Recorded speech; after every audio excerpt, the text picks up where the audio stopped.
The night Daniel Parker pulled over on Highway 7 in the middle of a rainstorm to help a woman he had never met, he learned something most people take years to figure out. Sometimes the person you're supposed to meet is just waiting for you to stop pretending you have somewhere more important to be. Daniel was 42 years old. He worked as a building inspector for the county, which meant he spent his days climbing into crawl spaces and checking whether contractors had bothered to read the code. He had been quietly divorced for 3 years from a woman who believed marriage was supposed to feel like a romantic comedy and left when she realized it mostly felt like grocery lists and separate blankets. The breakup had been inevitable, exhausted, and it left him with the faint suspicion that he had somehow failed a test he never knew he was taking. He was not unhappy exactly. He was alone in the way a Tuesday feels when you realize you forgot it was Tuesday. He had his work. He had a small house 20 minutes outside town with a garage he kept meaning to organize. He had a dog named Porter who was getting old and slept most of the day. It was enough. Or it had been until the Thursday evening in late October when he saw the sedan on the shoulder with the hazards blinking and the rain coming down like it had a deadline. The storm had rolled in fast, the kind of weather that turns a 30-minute drive into an hour of white knuckles and bad visibility. Daniel had been heading home from a site inspection in Brookfield, tired and ready to eat something that required no decisions, when he saw her. A woman standing next to a silver Honda, soaked through, staring at a flat tire like it had personally betrayed her.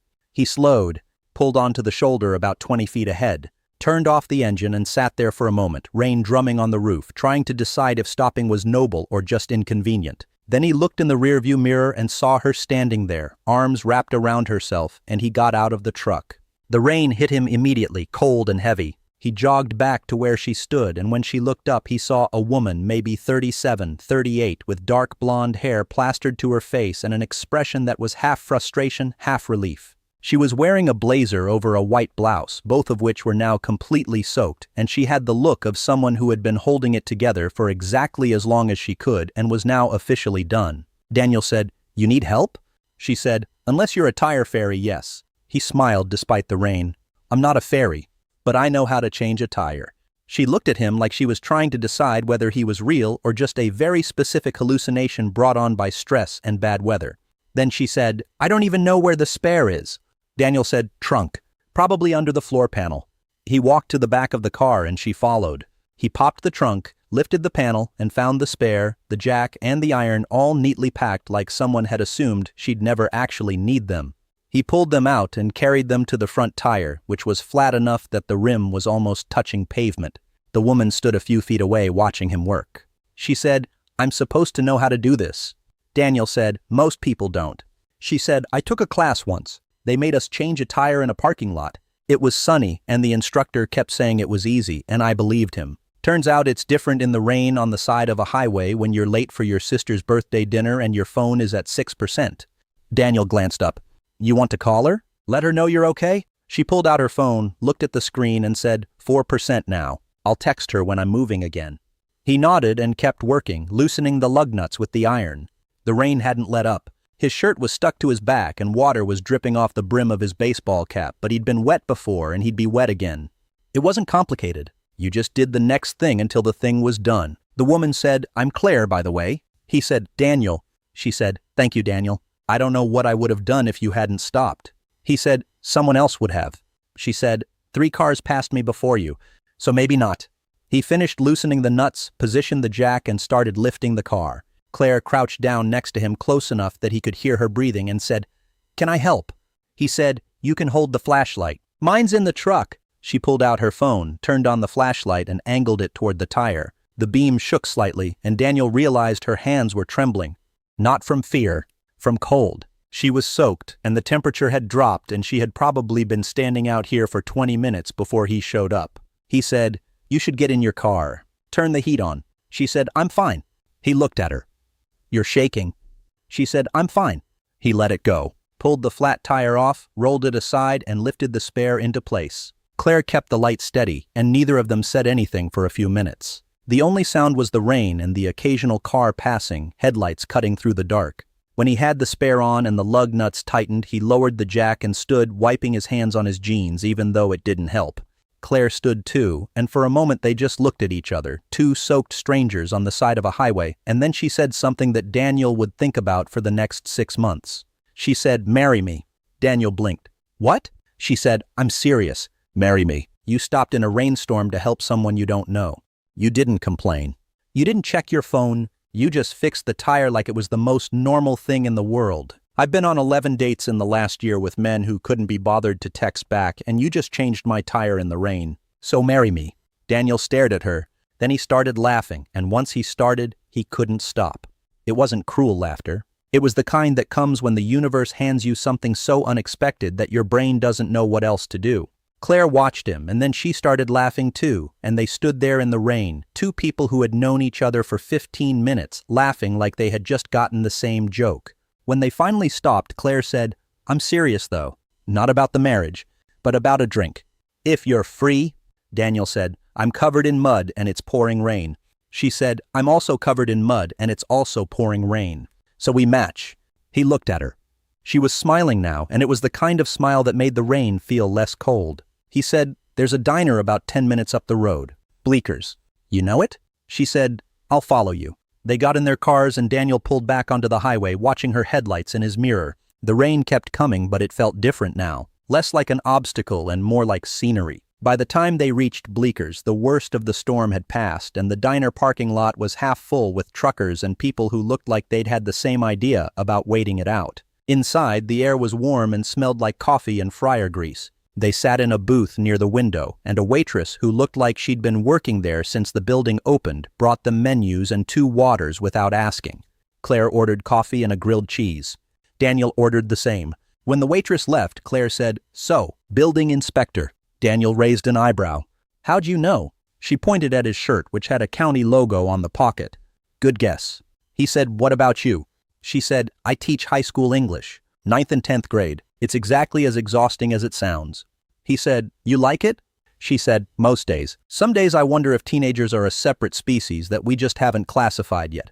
He smiled. That's fair. The coffee came and they sat there warming their hands on the mugs, and Claire said, So why'd you stop? Really? Daniel thought about it. Then he said, Because I saw you standing there, and I thought if that were my sister, I'd want someone to stop. Claire looked at him for a long moment. Then she said, Your sister's lucky. He said, She'd disagree, but I'll tell her you said so. They talked until the grilled cheese came and then through most of the meal. She told him about the birthday dinner she was missing, about her sister who lived 2 towns over and had just had her second kid.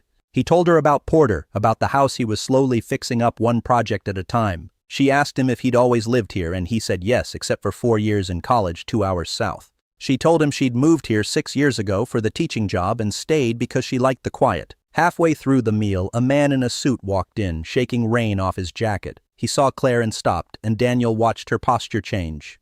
She sat up straighter, her jaw set. The man walked over. He said, Claire, small world. She said, Richard.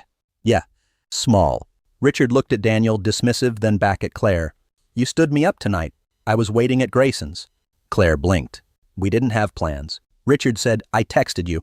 Twice. She pulled out her phone, looked at it and said, My phone was dead, and we broke up 3 months ago. So no, we didn't have plans. Richard's smile tightened. You're being dramatic. Daniel set his fork down. He said, She said you didn't have plans. Richard looked at him like he'd just noticed a stain on the table. And you are? Daniel said, Someone who stopped to help her change a tire. You should try it sometime. Richard's face flushed.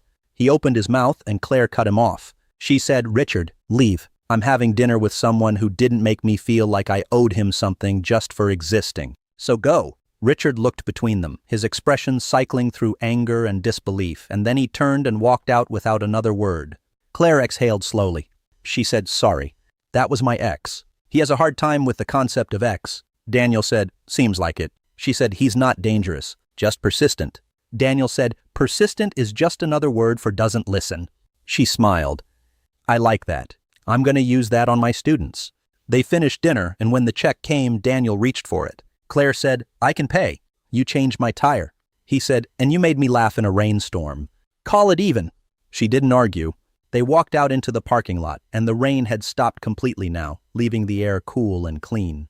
Claire leaned against her car and said, So, can I see you again? Or was this just a one-time good deed? Daniel said, I'd like to see you again. She said, Good. Because I meant what I said earlier, not about the marriage, but about you being the kind of person who stops. I don't meet a lot of those. He said, You're not so bad yourself. She smiled. "I'll text you. If my phone ever charges." He gave her his number and she typed it in, and then she looked up at him and said, "Are you trying not to kiss me, or are you just careful?" He said, "I'm trying not to assume." She stepped closer. "Daniel, I proposed to you on the side of the highway. I don't do subtle." He kissed her. It was brief, warm, and tasted faintly like diner coffee. When they pulled apart, she said, "See you soon." She got in her car and drove away, and Daniel stood there in the empty parking lot watching her taillights disappear, feeling like he'd just walked into the middle of a story he hadn't known he was looking for. They saw each other 3 days later, then twice the next week. Coffee on Sunday morning, dinner on Wednesday at a Thai place she loved. A Saturday hike through the state park where Claire told him about her first year teaching, and he told her about the worst inspection he'd ever failed a contractor on. 2 months later, Daniel was sitting on her couch, a small rental house near the edge of town with a porch that needed fixing and a backyard full of leaves she kept saying she'd rake. She was grading essays on the floor, occasionally reading him sentences that made her laugh or wince, and he was half watching a game on TV with the sound off. She said, "Do you ever think about that night?" He said, "Which part?" She said, "The part where I proposed to you and you thought I was insane." He smiled. "I didn't think you were insane. I thought you were bold." She said, "Same thing." He said, "Not even close." She set down the essay she was reading and looked at him. "I wasn't joking, you know." "Not completely." He said, "About marrying me?" She said, "About wanting someone who stops. I spent 2 years with Richard and he never once did anything that wasn't also somehow about him. You changed my tire in a rainstorm and didn't ask for anything." "That's not nothing." Daniel said, "It was just a tire." She said, "It was never just a tire." 8 months later, they were married. Not a big ceremony. Just her sister's family, a few friends, and a small gathering at the same diner where they'd had their first real conversation. Claire wore a blue dress and kept laughing every time someone called her Mrs. Parker. When the officiant asked if they had vows, Daniel said, "I do."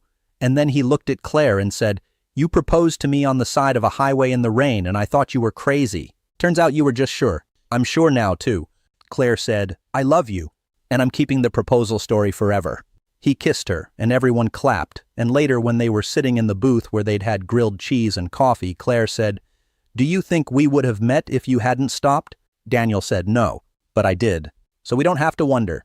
She leaned into him, and they sat there as the evening settled outside the window, and Daniel thought about storms and strangers and the kind of luck that only shows up when you're willing to pull over. What would you have done if you saw someone stranded on the side of the road in a storm? And have you ever met someone in a way that seemed completely impossible until it happened?